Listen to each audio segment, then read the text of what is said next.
So I'm speaking this morning on achieving balance. Achieving balance.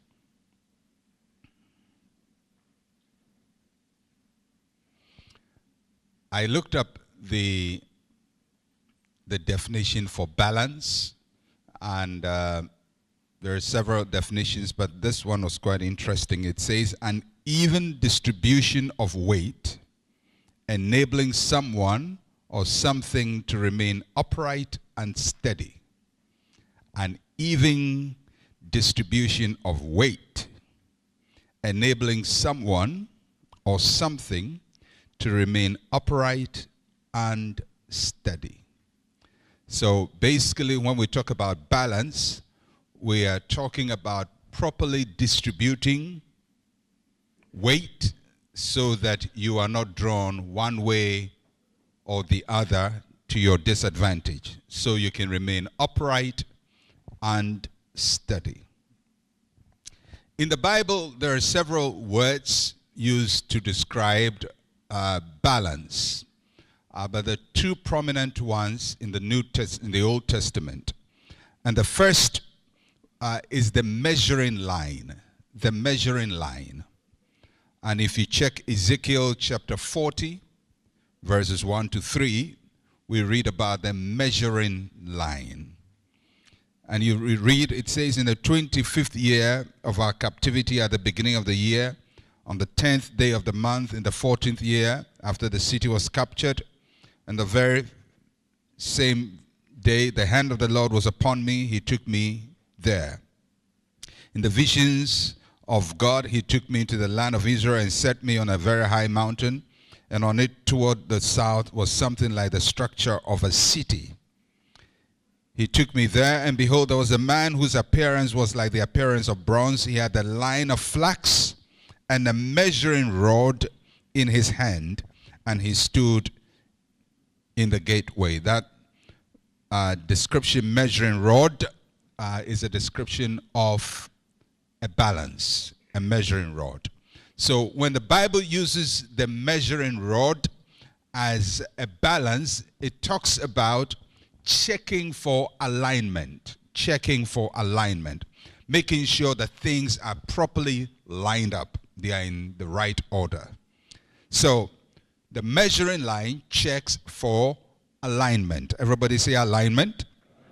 All right. So one of the things we have to be looking for to achieve balance is to have alignment in our lives. Things must fall in the right line.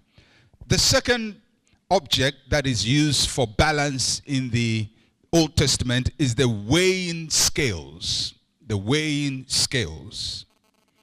And we know that popular verse in Daniel chapter 5, verses 26-28. You remember when the king had a visitation, saw a writing on the wall. And verse 27 says, you have been weighed in the balances and found wanting. So the measuring line is to check alignment. The weighing scales checks weight or importance. So these two objects, the measuring line for alignment, the weighing scales for weight or importance, helps us to determine balance. So practically, to bring balance in our lives, we must do two things. We must determine the importance of things in our lives. What is the weight that we give to various things within our sphere? How do we weight them? How heavy are they? What's the substance? That's the first thing you have to determine. And the second thing you have to do is to put things in alignment, establish order of importance. So you're going to determine weight, and then you're going to bring alignment. Now, once you get these two right, you can bring balance into your life. And remember, balance is not keeping everything at the same level, because everything cannot be at the same level. Now, most of you who are a bit into music, I'm sure have equalizers in your sound system. And these days you can even have them on your iPad to equalize sound. When you want to equalize sound with an equalizer, you don't put all the knobs on one line. Is that what you do? No. Some goes up. If you want to hear more bass, you raise the bottoms. If you want to hear more treble, you raise the heights. Now, you work those weights so that you can get the sound that is comfortable to the ears. In the same way, if you want balance in your life, you don't put everything on the same level. You're going to put some things higher than others because some have more weight than others. And then you're going to align them. You're going to align them. You're going to establish an order of importance. Now, for us Christians, there are several things we're trying to align. And just looking at the profile of the people here, you're looking at your relationship with God, your Christian life, personal Christian life. You're looking at marriage, husband, wife, children. You're looking at your work. And in this sense, for most of you, your work is both vocational and professional. Vocational is your ministry work and your professional work as an accountant, doctor, lawyer, whatever else you're doing, because most of you are bivocational. So there's God, there is your family, there is your work, ministry work, non-ministry work. Then you're looking at things like your health, you're looking at entertainment, you're looking at fun, and all these activities that come into your life. How do you weigh them? What is important? How do you determine which one should get priority and which one should not get priority? Now, I'm not going to answer that for you because for each one of us, we have to weigh them differently.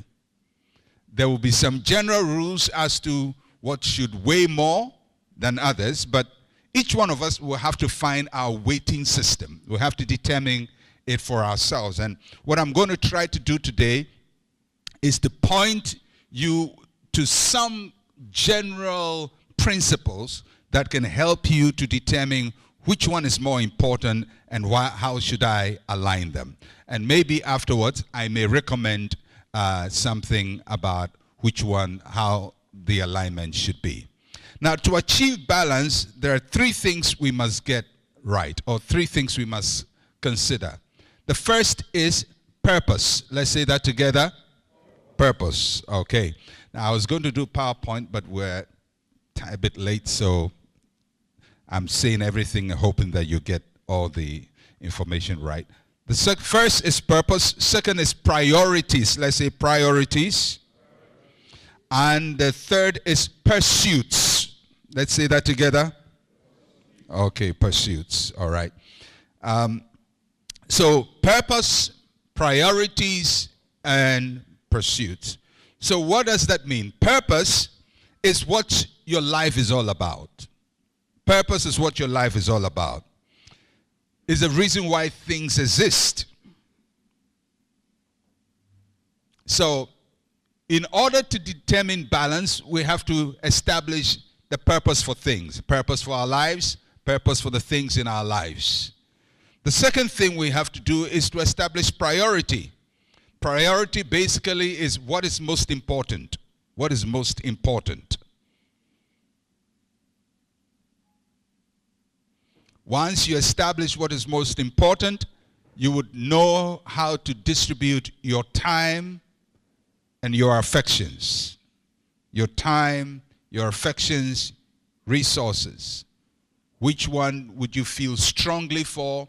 Which ones do you not feel strongly for? Pursuit is what you seek to accomplish. What you seek to accomplish is your pursuit. Somebody went to France today. Okay. Now, each one of us is pursuing something. We are either running to something or running from something. But we're always pursuing something. And we are pursuing them with various levels of intensity. If we don't get our purpose right, we cannot establish priority. And if we don't establish the right priority, you're going to pursue the wrong things. Now, when people say normally that they don't have time, it's always relative. The question is, you don't have time for what? Because we have time. I've never seen any human being who has no time. Have you? Have you met any human being who was born into a timeless zone? Each one of us was born into time. Each one of us has 24 hours a day. Each one of us has 7 days a week. Each one of us is going to have 365 days in a year. The earth is still going to revolve around the sun in 365 1/4 days. Nothing we do can stop it. The sun is going to rise, it's going to set. So we have time. Let's say that together. Say, I have time. All right, so all of us have time. The question is, what do you have time for? It's not whether you have time or not, but what you have time for. And what you have time for is determined by what you are pursuing. What you are pursuing is determined by what your priorities are. What your priorities are is determined by the purpose. If you don't get these things right, you may spend 20 hours doing something of no weight. And somebody may spend 1 hour or maybe 30 minutes doing the most important thing, spending less time for the most important and more time for the least important. And when you do that, you may then come up saying, I have no time, I am overwhelmed, I'm doing so many things, and I don't know how to balance them. Just to put things in perspective, I am a pastor. Pastor Tola explained that to you. I'm a pastor. I pastor a local church. Run into a few thousands of people, but that's my local assembly. Apart from that, I oversee International Central Gospel Church. Most general overseers do not pastor local churches, but I am a local church pastor as well as a general overseer. I oversee over 800 churches under our ministry. And so I have several pastors, hundreds of pastors that I oversee. Apart from that, I am a chancellor of Central University, our university, and I'm actively involved in managing the university. I spend time there at the university working, not only in management, sometimes I even get into the technical academic work there. Apart from that, I run a consultancy. So I run my business. I'm chairman of a bank. I'm chairman of a pharmaceutical company. I serve on several think tanks. I travel all over the world preaching, and I'm here in Lagos preaching as well. I'm a husband. I'm a father. Hopefully I'll be a grandfather very soon. and several things. I do several things, several things. The question people ask me always is, how do you find time to do all of these things? I work out, I jog, I keep my body fit. How do you do all of that? How do you find time for all of that? It's not difficult. Once you can get purpose, priorities, your pursuits will be right. You would know what is most important to you. If you get the first things right, everything else will fall into place. It's not hard at all. It's not a burden. I don't feel rushed. I don't feel hurried. I don't feel my life is on a treadmill. I have to always keep up. I don't keep a diary taking to do. No, I live a very relaxed, easy life simply because of balance. You know what is weighty and what is not weighty. All right. So, let's go to Ecclesiastes chapter 7, verse 29. Ecclesiastes chapter 29. Very interesting verse of scripture. Ecclesiastes chapter 7 verse 29, it says, truly, this only I have found, that God made man upright, but they have sought out many schemes. Very interesting verse. You know, there are verses in the Bible I read and I wonder, how did they find their way in the Bible? Truly, this only I have found, that God made man upright, but they have sought out many schemes. Other versions will say inventions. They've set up very many inventions. The three things I want you to note in this passage. First is what I call the intended purpose. The intended purpose. God made man upright. The intended purpose is what God has in mind. That's God's intention. That's the original idea that necessitates the making of a thing. And everything God has a definite purpose. It has a definite intention. The universe was put in place for a definite purpose. The earth is where it is for a definite purpose. The human race was created for a definite purpose. You were brought into this earth for a definite purpose. And purpose is not in the created thing. Purpose is always in the mind of the originator, the one who created you. So marriage has a purpose. Ministry has a purpose. The question we have to ask is, what is my purpose in life? What am I here for? What does God want my life to be used for? That's what I call the intended purpose. The intended purpose. But then there is also, according to the verse, the invented purpose. Invented purpose. That is what man does with God's purpose. What you have invented for yourself. Not intended, but this is the invented purpose. To invent is to make up something.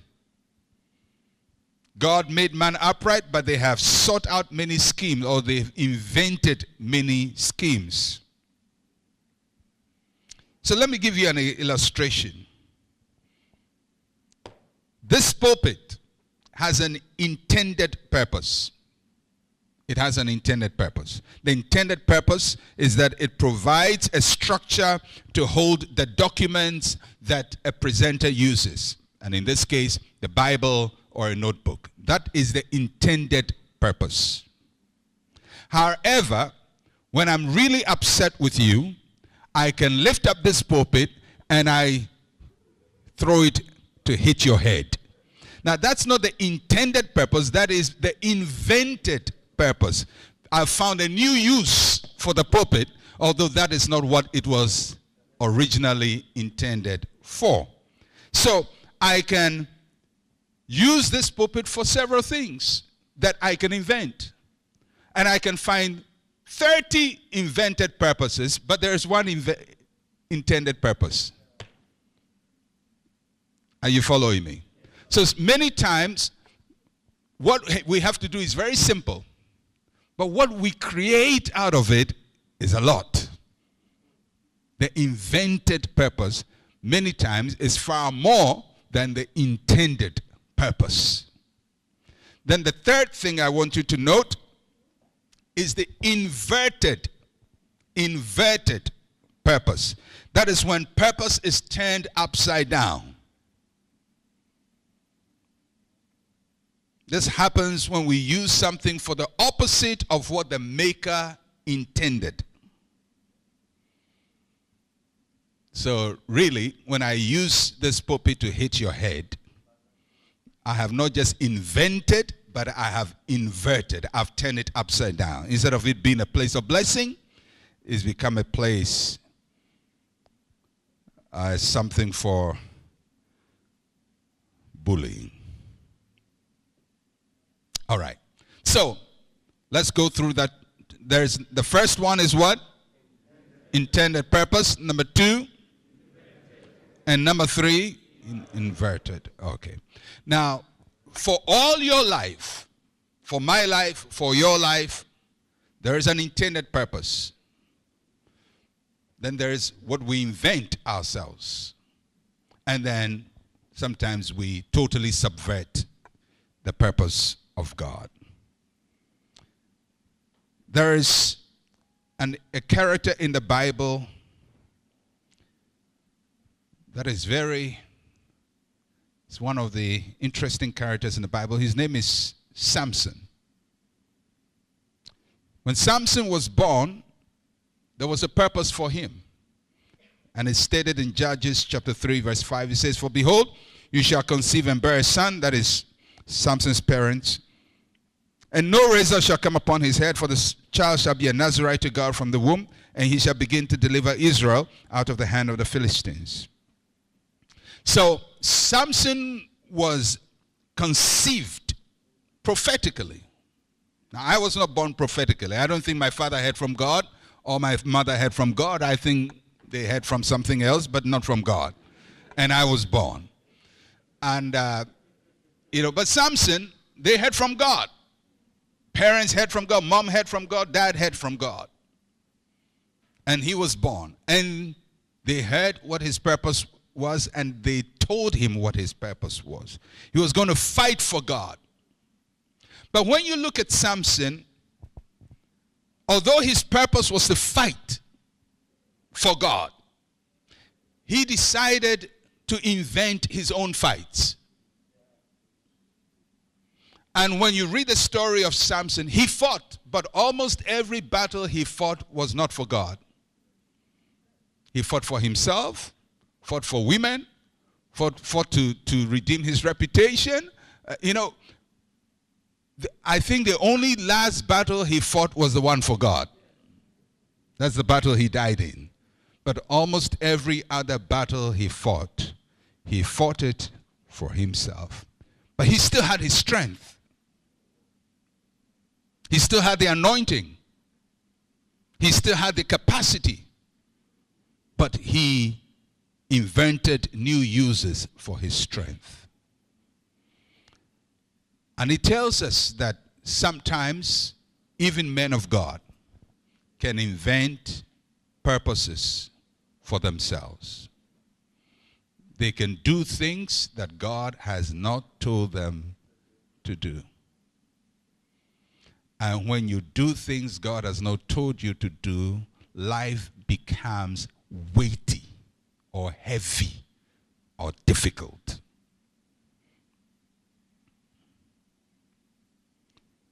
Now, the reason all of that happens is because, let's face it, all of us are trying to make a living, whether for God, for ourselves, for our spouses, for our children. Pastor Tola told us a fabulous story about crossing lines. Phenomenal story. But you also realize that in that story, he was fighting for a better opportunity for himself. It's not wrong to fight for a better opportunity for yourself. We do that. We fight so we can live a better life. We fight so our children will live a better life. We fight so that things will be better. Those are important, legitimate fights we get into. But sometimes those fights can also lead us away from the things that really bring meaning to our lives. So look with me to Philippians chapter 3. Philippians chapter 3, verse 13 and 14. It says, "Brethren, I do not count myself to have apprehended, but one thing I do, forgetting those things which are behind and reaching forward to those things that are ahead, I press toward the goal for the prize of the upward call of God in Christ Jesus. Very interesting.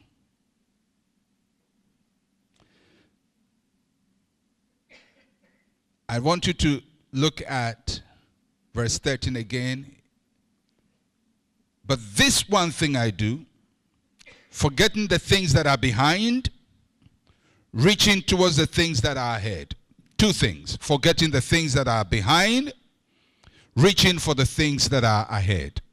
For each one of us in our pursuits in life and what we are running for, there are two things that influence how we run our lives. First, what pursues you? What is running after you? These are the things that are behind you, and they're running after you. Everybody is running from something. Everybody is running from something. When Pastor Tola told his story, he was running from something. He was running from poverty in his family. His mother raised 10 children, single woman. Now, when you have come from a situation like that, you're running from something. And what you're running from is as important as what you're running towards. I learned that lesson years ago when I was a little boy, and we used to pluck mangoes from a neighbor's house illegally. I choose to say that we were just acquiring mangoes, but it seems like we were stealing. And from the neighborhood I came from, when the mango shows any little sign of ripe, we have to bring it down. Because for some of us, that's lunch and supper. So there was this man who had a big, nice house. He had a fence of thorns, a thorn bush around it. And he had a mango, two mango trees. And he kept the mangoes there. They would ripe and be a temptation. Now, you don't live in that neighborhood and just let your mangoes ripe. You are causing us to sin. So the mangoes will get ripe, and he waits till maybe weekend, and he will pluck them, do whatever he wants to do with them. But this man would go to work and leave his house. And when he goes to work, then we go to work on his mangoes. So we did that for a while, and we didn't know the man had a dog. I think he used to keep the dog somewhere, but one of these days we went, and the dog was out. So we heard the bark of the dog, a big woof. And the dog started running, and all of us started running out from the mango tree. But then we were caught by the fence. Some ran through the gate, but I was directly in front of the fence. And so I came across the fence, the bush, and I found myself on the other side. I found myself. Now, I'm not sure what happened, whether it was a miracle, whether I was transformed or transfigured, but I found myself on the other side. But afterwards, my friends told me the story, and they were awed by my athletic ability. They didn't know I could jump that high, but they said the dog was right behind me, and before they could say jack, I had jumped that thorn bush and I was on the other side. And everybody was clapping for me. Wow, we didn't know you could jump. I don't remember I jumped, but I remember I was on the other side of the bush. Now, when something is pursuing you, it accelerates your movement. It makes you run very, very fast. So Paul is talking about the things behind us. So the question you have to ask yourself is, what is pursuing me? We've come to the end of this video. We believe you've been blessed. Remember, God's love is steadfast and unchanging. May His grace and peace be with you always. If you're new here, consider subscribing to stay up to date with our videos. Kindly share this video with your friends and families. You can watch this next video on your screen.